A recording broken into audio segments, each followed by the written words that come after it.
There was a couple of other things I wanted to add on the previous video and I forgot, and I'll just make a short note of them here. I wanted to, all along in this channel, to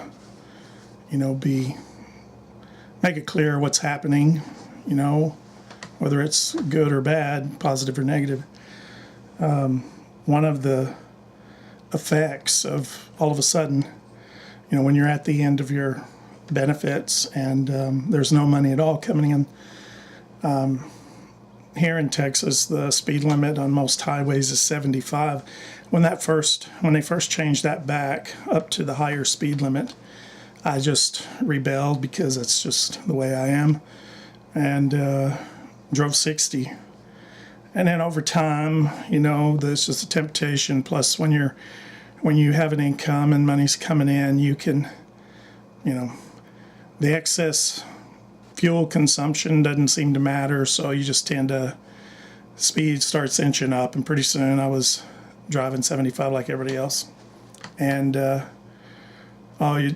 difference it makes in fuel consumption is enormous.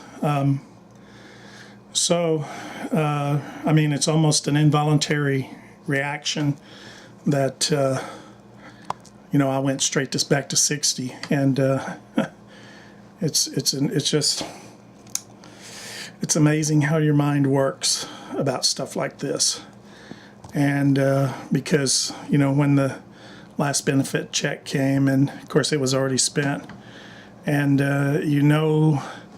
I can only say that survival instincts kick in, and so that's part of it, that you're just going to start dealing with things as you have to. The other thing is, I mentioned that I was getting food aid. Well, the interesting thing about it is, in this county, there are no food pantries at all. There is no help in that way at all. The only thing close to it is a county of about 2,000 people total population. The city is less, it's 588 was the last census, but I'm sure it's less than that.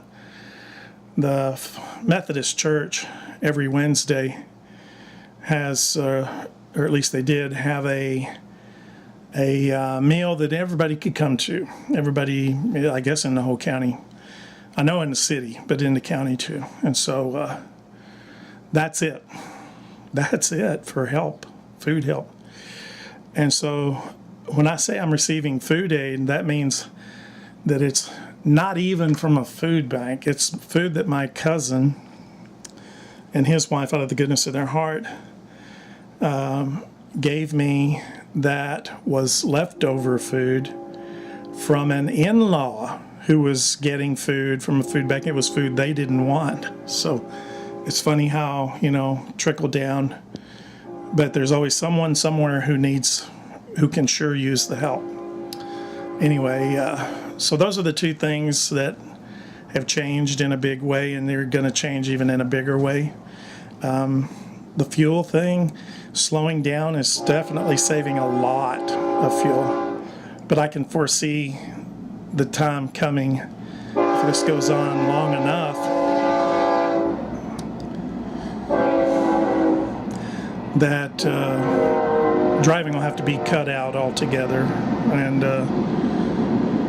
or I can't say altogether, because I'll still have to go to there's the two closest towns to buy groceries are 30 miles away in any direction. One is 30 to the east, one's 30 to the west, and one's 35 to the southeast. So that's it. But I can see having to cut it to that point where there's nothing but that. Anyway, that's more of how things are progressing, and I'm not hurting. I always want to reiterate, there are people out there that have it far, far worse than me, and God bless them. And I hope that things get better for them.